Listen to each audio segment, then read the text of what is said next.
ang aspirasyon na magkaroon at mag-deliver ng bigas sa halagang 20 pesos kada kilo. Ngayon po, na unti-unting natutupad ang aspirasyon na ito ng Pangulo, bakit muli na naman silang nagsasalita, nagiging negatibo?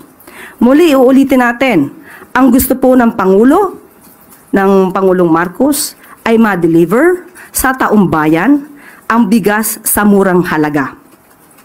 Noon pa po ito. Pero ngayon po'y nagsusumikap ang ating pamahalaan, ang ating Pangulo na matupad ang aspirasyon na ito. Sana po sa mga leader, ang tunay na leader at tunay na Pilipino ay dapat sumusuporta sa kapwa Pilipino, lalong-lalo na sa pinuno ng bansa. Huwag sanang pairalin ang crab mentality at huwag maging anay sa lipunan. Magkaisa tayo para matupad ng Pangulo at ng pamahalaan ang mga aspirasyon para sa taong bayan.